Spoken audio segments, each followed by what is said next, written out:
Hola, soy Laila Azúcar y a partir de hoy te invito a conocer la cara del emprendimiento. Ellos nos contarán su historia, sus retos, sus logros, sus fracasos y los factores que determinan su éxito. Así que ponte cómodo porque está por comenzar Factor-E, la fuerza de emprender.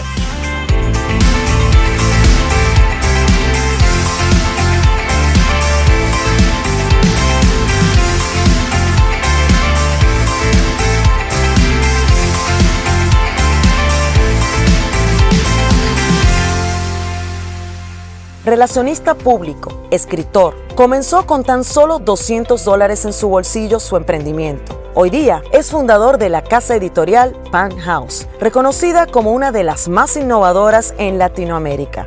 Su nombre, Jonathan Somoza. Y aquí estamos con Jonathan Somoza, quien dirige actualmente Pan House, una de las casas editoriales con mayor crecimiento en Latinoamérica. Hoy en Factor-E, la fuerza de emprender, vamos a conocer su historia. Bienvenido, Jonathan. Gracias, Laila. Bienvenida tú y todo tu equipo aquí a tu casa. Fascinante, además es hermoso tu espacio, tu sede aquí en Venezuela, con un reconocimiento en toda Latinoamérica, pero queremos conocer la historia de este gran emprendimiento, cómo comenzó o qué es actualmente Pan House. Pan House somos una casa editorial. Como casa editorial nos enfocamos en historias que puedan transformar el alma. De hecho, nuestro lema es nutrimos el alma, y todo esto comienza desde un sueño de poder leer en una situación donde los libros habían en mucha escasez. Es verdad. Pero ese sueño nos llevó a emprender, ya que la necesidad creó la acción. Y un emprendimiento poco común porque últimamente todo el mundo se va a lo digital y sin embargo tú rescatas el libro. Yo amo tener un libro, leerlo, subrayarlo. Hablas de que tiene que ver mucho con el tema, digamos, de autocrecimiento inspiracional. Supongo que detrás de eso hay una historia.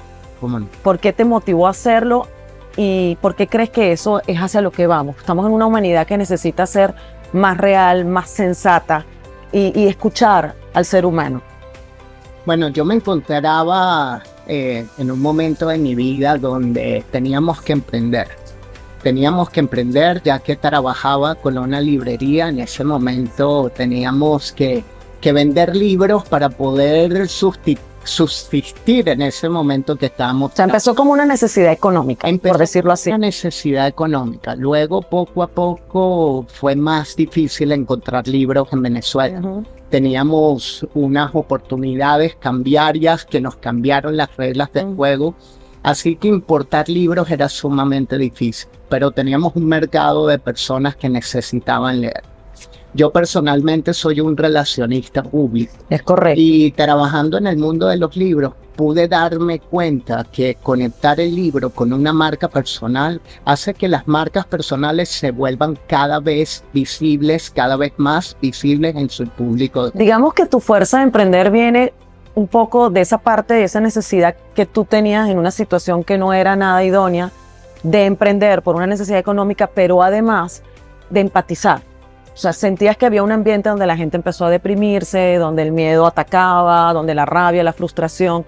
¿Eso sería realmente o básicamente lo que te inspiró a crear o buscar personas que escribieran libros con ese contenido? Sí, yo recuerdo cuando estábamos en la librería, yo estaba recién casado, me casé con una colombiana y en el momento que nos casamos... Ay, vea pues, mira, ¿una paisa o una bogotana? Una bogotana. Ah, mira tú, muy bien. Bueno, en ese momento, Laila, era la situación donde estábamos viviendo un proceso muy fuerte en Venezuela, a nivel social, económico, político, pero esa circunstancia, muchos venezolanos optaron por irse de Venezuela. Yo tenía mi novia colombiana y el paso natural era irnos para Colombia, pero sentíamos de Dios que teníamos algo que hacer aquí. Que había un propósito. ¿Crees que era un llamado? ¿Tenías algo que hacer aquí? Yo creo que era un llamado, pero no se entiende cuando lo estás viviendo. Es muy fácil poder decir en este momento de tu vida, claro, todo hacía sentido. Pero te hablo que era una situación muy fuerte. Tenía que responder a una esposa que estaba creyendo en este galán que se viniera a Venezuela. Me parece muy bien que tengas la autoestima alta, Jonathan, así es. Pero que se viniera a Venezuela y si viniera a Venezuela a emprender y a creer. Ahora fíjate, te voy a decir algo que me llama mucho la atención. Generalmente, y sobre todo en el caso de los hombres, cuando están en una situación económica no idónea, se les baja la autoestima, no apuestan al matrimonio y más bien fracasan. En tu caso fue al revés. Fíjate, esa fuerza de emprendimiento te inspiró tu matrimonio. Voy a echar hacia adelante como sea. Pero tuvo que haber un momento en el que te sentiste frustrado, en el que querías tirar la toalla y decir, ¿sabes qué? Me entrego. No pasó, ese momento no llegó a tu vida. Por favor. Es el que quiero que compartas con todos Yo nosotros. creo que esas pausas en la vida a todos nos pasan, pero como te decía, tenía el compromiso y la responsabilidad. Creo que una de las cosas que caracteriza a un emprendedor, a un soñador, a un pionero, es su nivel de responsabilidad. Hay muchas personas que tienen grandes visiones, pero no tienen compromiso con esas visiones. Por miedo, probablemente, a no cumplirlas. Tal vez, pero todos tenemos un amigo que tiene unas ideas maravillosas y lo escuchas y te dice, mira, vamos a traer leche de China y la vamos a repartir en África y conseguir todas las mejores empresas para poder hacer ese trabajo social, pero después al día siguiente te habla de un emprendimiento, de una app.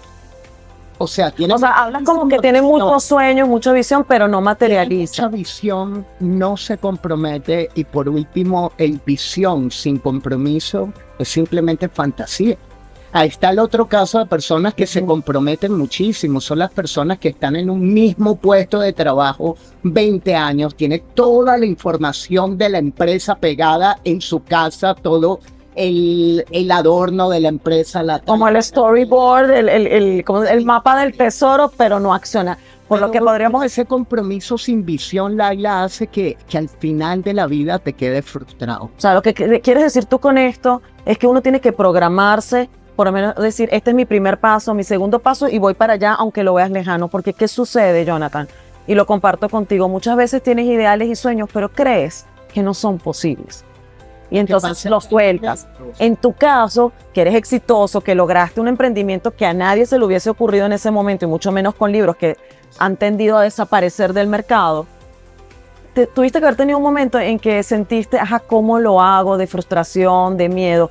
¿Qué mecanismo utilizaste para convencerte de que ese sueño sí se puede lograr? Pues la frustración y el miedo puede ser un combustible extraordinario para el emprendedor. Bueno. La verdad es que cuando te encuentras en esa circunstancia, la responsabilidad hace que eches para adelante. Yo tuve la responsabilidad primero conmigo mismo. Segundo, con una esposa que le prometí, no le prometí dinero, pero le prometí mucho trabajo. Y le prometí que... Una vida digna. Una vida digna, pero también próspera, porque de cierta forma hablabas de los sueños y no está mal soñar. Lo que estaría mal es no comprometerte realmente con una visión que puedas alcanzar. Pero siguiendo en ese momento de frustración, que tengo un amigo que lo expresa de una forma bien jocosa. La cuestión está en que la frustración hace el combustible. Yo tenía, mi esposa vino a Venezuela en ese momento cuando ella salía de Colombia para venir a Venezuela. Era como... ¿Eso en qué año fue todo este proceso? Eso en el 2014. En el 2014 ella viene a Venezuela y cuando llega a Venezuela, ella tenía la expectativa que se iba a encontrar con un país sumamente pobre. Y la verdad es que sí, estábamos pasando una crisis muy fuerte y como se escucha tan trilladamente que crisis son oportunidades, sí, es verdad, pero tienes que tener el hambre y la necesidad para que esa crisis se vuelva una oportunidad. Yo creo que nos encontramos con mi esposa embarazada, el niño viene prematuro y definitivamente en la librería no estábamos vendiendo ni un solo. Por eso es un momento desesperante. Fue totalmente desesperante porque nunca lloraste. Estamos seguros. Sinceramente aquí, ¿nunca lloraste? Claro que sí, por favor. Creo que un hombre que reconoce sus lágrimas es un valiente. Y cuando estamos en esa circunstancia donde tengo una esposa extranjera sin un seguro que la pudiese atender y viene un bebé prematuro y al mismo tiempo estás con la cabeza llena de sueños que no te permite dormir, te das cuenta que esto tiene que funcionar sea como sea. Y empiezan una cantidad de personas que yo me debo un grupo de mentores, porque no hay nada más significativo que te den la mentoría más allá del dinero. Muchas veces necesitamos el conocimiento, un buen consejo, la buena orientación.